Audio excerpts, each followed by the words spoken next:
Go. And welcome in to Press Box Live, this edition of Press Box Live with Luke Jackson and the one and only old left-hander, the two percenter on the Immaculate Grid, Ross That Grimsley. hadn't He, came up any. he's That hadn't back. rose any at He's all. back. No, I tried to use you today. What the hell was it? It was a six war season for the Washington Nationals slash Expos. And I said, Ross won 20 games for the Expos. Maybe he had a six war. You Yeah, had like a 1.8 war probably. with 20 wins. How's that possible? How the hell Hey, y'all really? I know. hey, welcome back, Ross. And Thanks. before we get started, talking baseball, and we're going to have fun again this year, no matter what the standings, how they shake. We're going to have some fun talking baseball every week during the season. Ross and I know or knew Costas Triantopoulos pretty well over at the Costas Inn. We are brought to you by the Costas Inn, but Ross, you haven't had a chance to speak publicly about this since the very sad passing of Costas Triantopoulos, and I thought I'd give you an opportunity to say a little. Yeah, I know. It was a shock hearing that. I know I'd met him every time we come down there. We get a chance to talk to him, and so and it was a shock. I know how. Oh no, I can imagine how heartbroken everybody is, the family and stuff, to lose a father, a relative. But yeah, that was it was a shock to me, and I know it was a shock to them. But my heart goes out to you for your loss.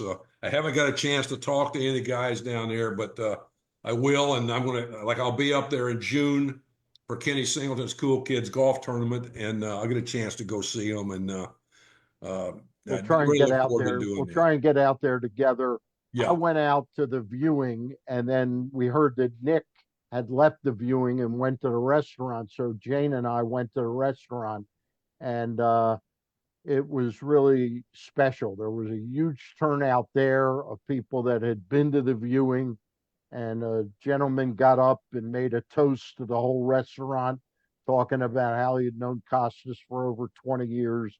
So it was very touching. Um, and Nick and Pete and Christine, the children of right. Costas Triantopoulos, devastated, of course, as Mrs. T as well. And ironically, Ross, and then we'll get into baseball, but Mrs. T hasn't been in the greatest of health. She wears an oxygen thing all the time. So when the house got flooded with the carbon monoxide because Mr. Triantopoulos Costas left his car running and the fumes overtook him, she was she was saved by the fact that she was wearing Yeah, oxygen. And she heard him fall, called the 911. They came and actually it was too late to save him, but they got her out of there and to the hospital. And luckily, she's still with us. right. Um, we go from that, and we'll talk a little bit about the Costas because they still have plans to open in about 3 weeks at the new location at the Timonium Race Course. We'll talk about that a little bit later on in the program. Luke, we start the season 4-6. I know you're a little young for Earl Weaverisms, but Ross isn't. Ross, Earl always used to say, define to me what is a start, meaning is it 10 games? Is it 20 games? Is it 40 games? So, do you feel any reason to be panicked or really nervous about the way the club has started? That's Um, that's for you, well, Ross. That oh, wasn't I, me. I I don't know who that was for, but I All guess right, I'll take that now. all right. We're a little out of practice. We don't know who yeah. Stan Uh, is passing the ball to yet, but he'll sharpen up his point guard skills yet. But personally, I don't know if panicked is the right word, but concerned because this is how they looked in the second half last year, Ross. It's Yes. pretty much a carbon copy. It's as if the offseason didn't even happen. We just rolled right into the first half of this season and didn't miss a beat. And it's sort of the same very inconsistent offense from one day to the next, where you'll get because they have a lot of talent in that lineup, you'll get some 8 and 9 run outputs, and then the next day it's a 1 or 2 run output for whatever reason. The rotation is worse than it was last year. And I mean, ironically enough, I actually think that there are a lot of positives in their bullpen. Felix is back. That's good. He's only pitched twice, but at least he's back. I think Cano has looked really sharp. I think Baker's looked really sharp. I think Dominguez and Soto have looked sharp for the most part. So, but those guys haven't been asked to protect many leads yet because the wins that they have had, they've won those games going away pretty much. So it's been a little bit odd, but I would say that it's the same sort of malaise and lack of energy overall that we saw in the second half last year. Ross, Yeah, before I I get agree that the thing that's really concerning, I think, is the starting pitching, and what you have to come up and spell these guys if something was to happen. Hmm.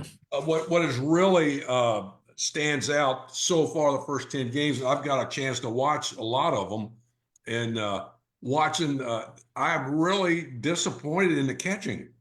I mean, Rushman was a better catcher when he came up. And now he's one knee in it, and he's trying to scoop everything.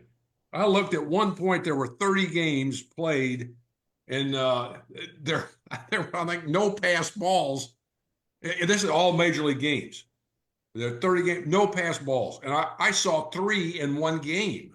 But they don't give pass balls. If the ball even comes near the dirt, it's a wild pitch. the wild pitch. But the fact of that, not throwing runners out. The I- defense has I been, think that I just want to jump in and say, you guys are both sort of attacking the starting pitching. I think the defense has been absolutely awful. Oh no, That's that's a enough. great point. One That's night, enough. one night it's Kerstad missing an easy fly ball on the left. One night it's O'Neill in right, missing 3 balls or failing to make better attempts at 3 balls. Gunnar Henderson can't be ruled out of this thing. Mateo in center field, and I can't get over how quickly people want to jump on Brandon Hyde about playing Mateo in center field. I mean, that was a routine fly ball that he let get past him. Yeah, But I think the starting pitching has deserved much better than they've been no, given. it's a great point, Stan. And I think yesterday's game with Cade Povich on the mound is a perfect example. Yes, he gave up a lot of hits, but he's got a good chance to get out of that first inning unscathed if Mateo makes a I play got- on a. Can I ask you both something seriously? In this day and age, Kevin Brown, after that play was over, he said, StatCast says there was a 99% chance of a catch on that ball.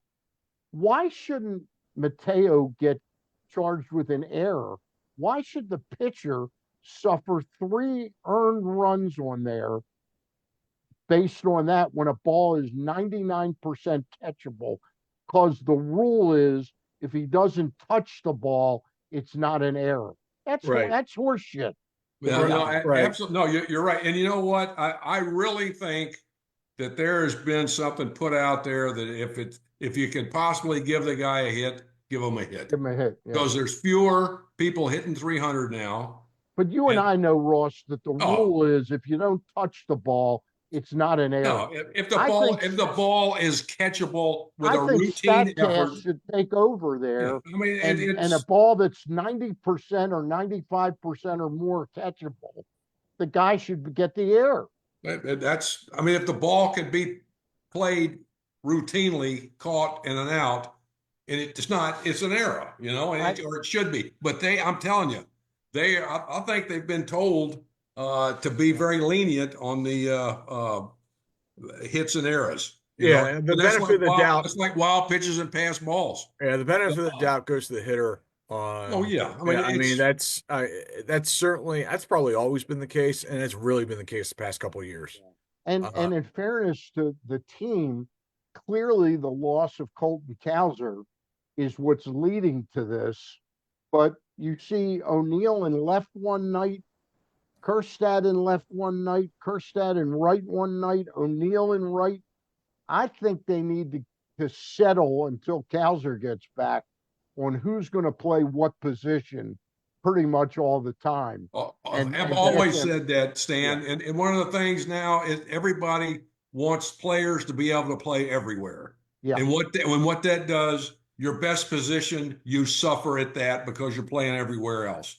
I tell you, one of the things that you've noticed that's really that you haven't seen with Oriole teams in the past since the rebuild is guys out of position on defense, throwing to the the wrong wrong base. base or area.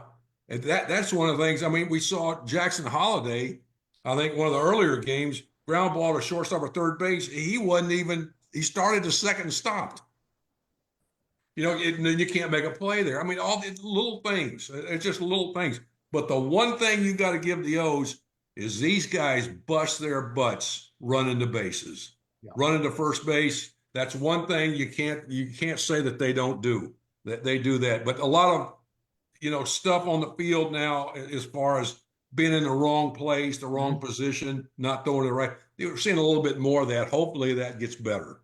And just to go ahead, Stan. You and I, and we talk about this all the time, how you and I text a lot during games. Okay. I agree with Mike Elias that they needed to address having more right-handed batters options because they got killed last year against left-handers. The lineup was too left-handed heavy. But did he perhaps make the wrong decisions in Ramon Laureano, who's an excellent defender, excellent arm, but Gary Sanchez, so far, they've really contributed very little, if anything, offensively. And wasn't there one other right-handed bench bat they brought in as well? They did, and I'm O'Neill, of course. Tyler O'Neill. Tyler O'Neill, of course. So they brought in O'Neill to primarily, I think, to mash left-handed pitching, which Yeah. is something that they didn't have last year because Mountcastle wasn't really that guy for them. And you're hoping that Mountcastle turns back into that type of player, which he has been in the past. Just wasn't very good last year. And so they brought in O'Neill to help out. And there's nothing that suggests that O'Neill won't be able to help out in that department because over the course of his career, he really does mash left-handed pitching. I think the guy you're thinking of is when they brought Carlson in. Mhm. He's more of a right-handed bat. Yeah, he's a switch hitter, but Yeah. he hits a lot better from the right side, or at least Yeah. he has over the course of his career. Brian Laureano, he's hit pretty well against lefties over the course of his career. Not great. Sanchez, sort of the same thing. Pretty well, not great.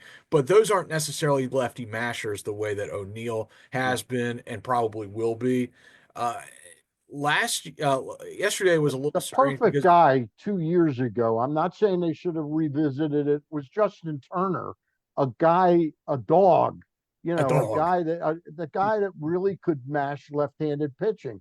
There weren't a plethora of them on the market this year, but I think that while his design was good, the execution of who he brought in. I mean, we watched Mark Canha get a couple hits Mhm. over the weekend. He might have been a better fit than Laureano. No, you're absolutely right. I think part of the reason they brought in Laureano was that he could play all three outfield positions. To Ross's point, Yep. that they like players who can play all over. But he didn't play center field yesterday, and it cost them. Yeah. And I heard some, or at least I read some fans wondering why not Laureano in center and Kerstead in left. Well, Kerstead did the same thing that Mateo did a couple days earlier. He cost him a couple runs It's not by missing. convenient to remember that, though. So I mean, and to your guys' point, yeah, they've been a mess defensively so far, and really the big thing is that they're not good enough to play sloppy defensively and win because their starting staff is not going to strike out a bunch of dudes. I know Charlie Morton had the one game where he struck out 10, but it's going to be largely a pitch to contact staff, and I also add that Cade Povich can miss some bats, but they're going to need to defend in order to win. Because if they don't defend, they're not going to strike out enough guys to make up for it. They just aren't. And the irony, Luke and Ross, is even the horrible teams in 19 and 20 and 21. Well, 2020, they actually didn't they finish over 500 or close? No, they were 25 and 35. Okay, well that was closer to 500. But those teams played better defense than the current team is playing. right now. You know. And your point about missing Cowser defensively, I think, Yeah. is a good one. And I said I might have been talking to you, might have been talking to somebody else. When Cowser went down, I said they're going to miss him most defensively Yeah. because when he's out there in left field, and sometimes he makes some bonehead decisions about where he throws, what base Yeah. he throws the ball to, as Ross mentioned. But when you have Cowser in left and Mullins in center, that's a pretty good 2/3 of your outfield in terms of range, and that's really what the biggest thing is in terms of outfield defense is how many balls do you get to? And those get to a lot of batted balls in the outfield. Before we break to talk a bit about the Costas Inn, let me give you the lineup tonight's game, the first of three. Zach Eflin goes against uh, Zach Gillen. Galen at 9:40.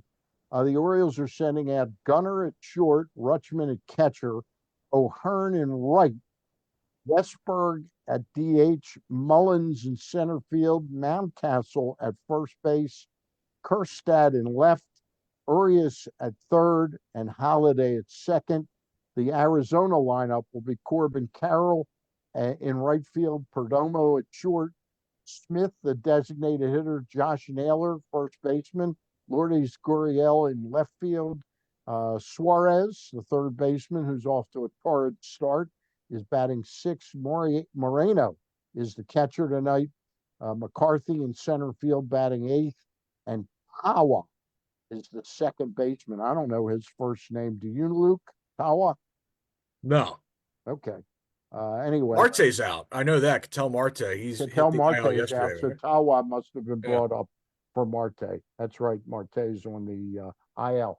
Little bit of other housekeeping news. The Orioles made a small trade tonight, but in light of the first story that Albert Suarez has been moved to the 60-day IL with a subscapular strain. Ross, tell us what a subscapular strain It's is. right in this area right here. Right Sort of there. around the shoulder. But on the other one, on the other. It's the right subscapular. Yeah, Is that scapula. I around? thought, Is isn't that that something around? that you flip your eggs with? Is that is that around the shoulder? The scapula? Yes. Okay. Yeah. All right. So he's out for 60 days. That's a blow to the staff. They then flipped around and brought in 6'7" left-hander Grant Wolfram. Is it, Luke? Yeah, I know nothing about this guy. Okay. I got nothing on him. Do you have his name though? It's Grant. Yeah. I had it an hour ago. Anyway, he's a 6'7" left-handed pitcher. He's more of a bullpen arm, not a starting pitcher, but he is 6'7". He's left-handed, and maybe he could help out. No word. Well, they don't have to make a move tonight with the 60-day DL thing because Suarez was already on the IL. All right. Now let me tell you a little bit about the Costas Inn. Do my guys have their thumbs ready? Oh, My thumbs are ready. Ross, got them ready? First of all, can we give 6 thumbs up to Alex Ovechkin? Oh, there you Oh, go. yeah. I can definitely do that. Congrats to him. 895 goals. And Luke, is it within like one game he got the same number of goals that Gretzky did?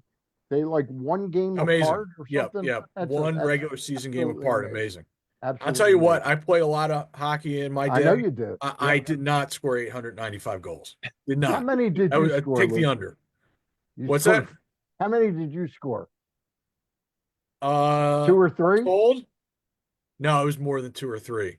I picked up the loose change in front. I won Okay. face-offs and picked up the loose change in front. You were garbage. That was man. my job. You were garbage. Garbage. Man. Garbage guy. man. Yeah, exactly. Do you have all your teeth? Yes, I do. All right. All right. Good for you. Good for you. Stan, Luke, and I, Stan, Ross, and Luke here tonight talking some baseball. We'll be here all throughout the season, brought to you by our friends at the Costas Inn. And the Costas Inn, of course, for 52, 53 years at 4100 North Point Boulevard, getting set, despite the tragedy last week of the passing of Costas Triantopoulos. They're getting set to open the new location at the Timonium OTB. It was run for years by the folks at Nick's. And I just think this is going to be a home run for the Triantopoulos family. I think they're going to do real well there. They'll have the exact same menu minus one important difference: no steamed crabs at the OTB, Costas Timonium. Yeah, that's the deal. No Yeah, crabs? no crabs. No, they'll have crab cakes though. No, Crab, hey, I'll go they'll for have them. crab soup. They'll Yeah, have all okay. the nightly specials there. It's gonna be tremendous. A lot of people are excited about not having to go quite that far from where they are, and I think they'll gain a lot of new audience as well there at the Timonium. Ross, are you back up this way anytime soon? June. Yeah, Well, let's go. We're going to Oh, Costas yeah. when we no when we're question. up Actually, I'm here. coming to Salisbury in May for just a in and out on the weekend for a charity Well, event. can't you get into Costas? I wish. All right. Let's get back to talking baseball. Again, we thank our friends at the Costas Inn with now soon, very soon, in the next 2 to 3 weeks, with 2 locations. Nick made a point of saying that they want to open at that OTB, well, right in front of the Kentucky Derby.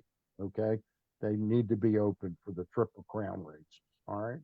And we'll keep you updated on the exact opening for Costas at Timonium. All right. But they're still on North Point Boulevard, 4100 North Point Boulevard, CostasInn.com. Back to talking baseball. Orioles start a 3-game series tonight, Monday night.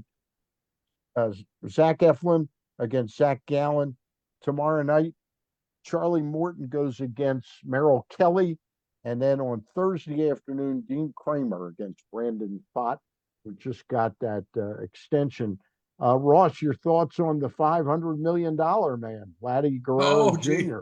I just I don't my sister's, from Canada and she's a big fan of them up there. And I told her about it. She said, "Really?" And so I guess he went off on the team for something the other night. But yeah, hey, the money's there, I guess, and they're they're giving it out. But that kind of money for 14 years, he's set up for a while. You like him playing at 40 years old? You like Yeah, paying him like 38 million a he ain't year gonna, for? he won't make it that far. No, I don't think so either. No, no. Luke, tell me, do you think that they have enough money to sign Bo Bichette? That's a very good question. Rogers has plenty of money, so I'm going to say yes, because the AAV for Vlad is not outrageous. Right. It's not a Juan Soto type of AAV, so they should have money for Bo if Bo wants to stay. Now, overall, was it probably I understand Bo and Vlad are like this. yes, as you would expect. Yeah. Or I mean, They're kind of maybe like not, you but and Don Stanhouse, right. right? Right, Ross? Oh, So I think that that's probably what the goal of the Blue Jays is, to have both of them locked up for the long term. I think Bo is a little more intent on hitting free agency than Vlad was. I think Vlad really wanted to get this done. But I think he wanted his extension to start with a 5. And I think that that's what this posturing was all about. And so when time comes for me, I would like my extension to start with a 5 too, as well, Ross. What do you think? I'm going for a 1 with a B after it. But it seemed very, very clear to me that Vlad really wanted to stay, but he wanted a certain number as well. And is it a little bit of an overpay in terms of money and term? Yeah, probably. He's a big first baseman. It's a long time. It's a lot of money for a big first baseman. But I think the Jays felt like they couldn't afford to lose him. Had That to they, send the message to their fans. yeah, I feel like that this is something that they felt like they had to do, and they couldn't risk losing him, and they were willing to take on the long-term risk in order to get it done. I think it's a smarter thing than going out and signing pitchers Yeah. because that's getting to be a real problem with the injuries the way they are. The funny thing is they've actually had some good bets on pitchers too. Gossman has held up for them. Berrios has held up for them. Yeah. Bassett has held up. The one that really hasn't worked out was a high draft pick in Manoah, who just hasn't been the same in a few years. But they've had some good luck on starting pitching. Yeah. They just, for whatever reason, haven't been able to fully put it together. They didn't get great luck with Rayu. he was There you injured a go. lot of He his was time. effective when he was out there, but he had Tommy John surgery, missed a lot of time. But yeah, that's a good point. You know, I think overall the pitcher, they're going to invest more money in hitters. I mean, that's just the way, or get as many, do like the Orioles do. We'll get as many people pitching wise, put them at AA and AAA, and somebody falls down, we'll shoot them up here and Right. I mean, you could do just it keep like the doing it. Orioles have done. You can draft all hitters, but you've got to do a better job than they've done at hitting the eject button at the right time on some of Yeah. these guys to get full value for them. I tell you what, all these teams need to do is start developing pitchers. Yeah. And that No is one develops a true starting pitcher anymore, Ross. no, and I mean, that's my it's point. unbelievable. They need to start getting back to doing that. I mean, or it's gonna end up in the future, they're gonna put the ball on the tee and you don't need a pitcher. You know, and That's where so this thing is going, you What know. what is obviously, going on, by the way, to both of you? I've been watching a lot of games now, and I see a lot of sort of batters and the announcers all upset about balls and strikes, and I'm seeing very few challenges now. I virtually don't see a challenge anymore in the last few days. well, the challenge system isn't in place in the major leagues yet. Yeah. That was just a spring training thing, and then it's in place in AAA and I think in some AA parks maybe, but it's Oh, I not. can, something that went right past me with the car accident and Yeah. everything. I thought I thought it was in I play. I think the intent is maybe to do it next year. But Okay. I I also don't think it's I plead ignorance. I was really bad on my and part. so and there's still I think they still have to figure out the details of how many challenges does each team get or does each player Really. get a Well, I few think, challenges. There's a frankly, lot of go ahead. you got 150 to 170 pitches per team, right? Per game. Let's say Yeah. 140 pitches each team. That's 280 pitches in a game. To Yeah. give a team two challenges, Mhm. I think it's like, why even bother? Right. I mean, I understand why Major League Baseball is reluctant to just turn it over to the robot to call it and Mhm. get it right consistently.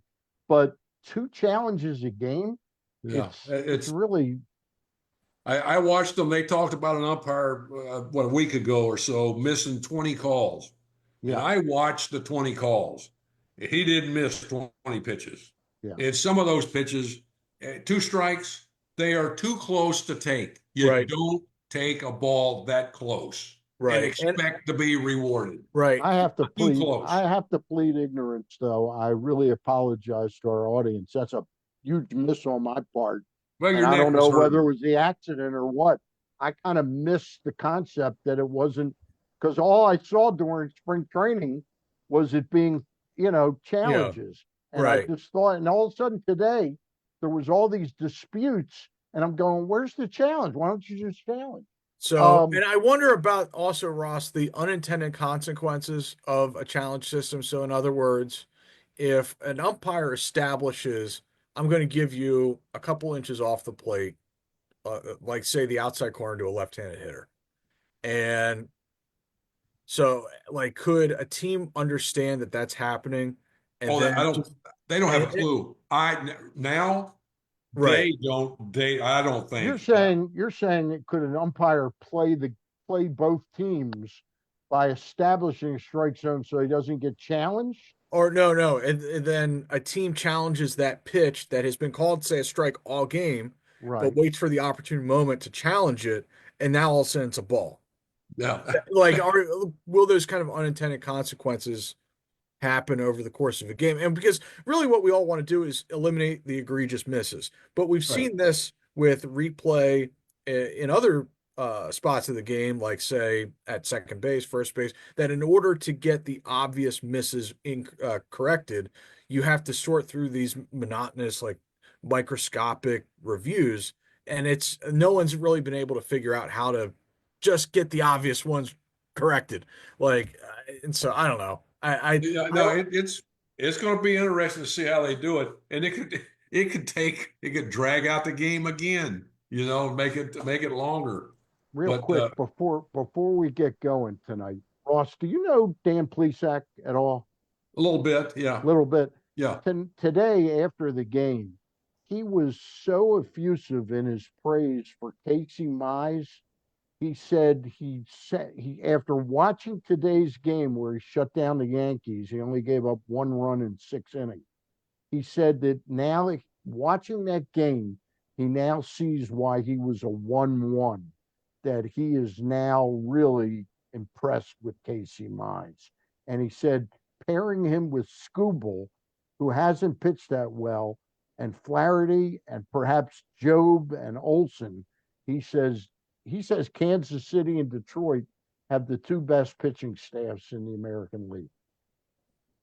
Very, very possible. And I haven't seen a lot of them, pitch this year. Yeah. But Scoble, it's a sophomore thing. Yeah. He's gonna have to make adjustments because they're making adjustments on him. And as soon as guys do that, then you have to change. And you got to be smart enough to understand that you have to do that. Although Or it's you not should do fully, it's not fully a sophomore season for him. Right. He was having a terrific year 3 years ago, and then he had the ulnar nerve problem and had to have surgery, and missed a chunk of 23 and half of 22, I think. But anyway, So it could be the sophomore thing it because he could be missed the so much sophomore time. thing. Could be the sophomore thing. All right, Yeah. guys. We'll be back next Monday. We'll figure out what time we'll start to get this down. But we wanted to come on tonight before. Luke, you got any words of wisdom for the Orioles tonight against Zach Gallen? Lay off the curveball down. He's got a good one. Lay off the curveball. And hopefully get some mistakes in the middle of the plate and hit them hard. Yeah. So I don't hopefully want to that do happens. this. I don't want to do this all the time, but because we're on before a game, like an hour and 20 minutes before a game, give me a pick to click tonight, Luke. Pick to click. Is it Gunner? Jackson Holiday. Jackson Holiday. Ross? Jackson Holiday. Give me Well, a I know Eflin pitches well against Arizona, and it's been I think a couple of years as he's been, but he's pitched well against them, and Gellen hadn't thrown that well against the O's the times that he's pitched against them. So I just I look for Henderson to get warm on up a little track. bit. He's starting to move around again. In Mullins, I tell you what, just everybody wanted to get rid of him. What, last year, the year before? The last 2 years, Give him a chance, man. I mean, he started off. This guy, he's just like Paul Blair. Put him out there, let him play, and he's going to hit some too. So Big year for Cedric. It's a contract year. oh yeah. And if he posts a good year, he could easily parlay that into a 3 or 4 year I deal. tell you what, he's deep. He's going to save you runs, and he's gonna hit it. He'll hit some home runs at times too. So for me, he's one of your better players. Yeah, I mean, he can be a little streaky. He can look like one of the best yeah. center fielders in baseball, and he can look like he's never picked up a bat. Yeah. But over the course of the season, it's going to be a pretty solid package. Yeah. I'm going to go with Heston Kirsten. There you go. He's going to run into one tonight. All right. He's due to That's going to do it for tonight. Game time is 9:40. Now let's make one last round picks of the NCAA final tonight, Luke. Houston or Florida for you? I tell you what, I still can't believe Houston pulled out that game. No. I mean, unreal. I was not heartbroken that happened to Duke. I know you were a stan. I was. I like Duke. You know what? I like rooting for a winning tradition once in a while. So for me, guard play wins in the NCAA tournament, and I've thought the entire tournament that Florida's had the best group of guards, and the best player in this tournament has been Mr. Walter Clayton Jr. Clayton Jr. Oh, big time. Big time. He is. I think for them to win, Luke, he's got to be more aggressive in the first half. He's got to score over 40 points tonight for them to win this game. All right. And I think the key for Houston is going to make somebody else make decisions. I think Houston's going to win the game tonight. Okay. So we'll see. All right. Ross, who you like? I'm Florida. I've been Florida since You're a Gator guy. Since You're a I Gator saw. guy. Oh, with the teeth too. Somebody's got to teach Coach Golden, though, a Jew from where's he from? He does the worst Gator. He's not good. Yeah. Very bad gator. He's All got right. he's got one with an overbite. What's the spread on the game, Luke, tonight? It's a good question. I don't know. Okay. Hold on.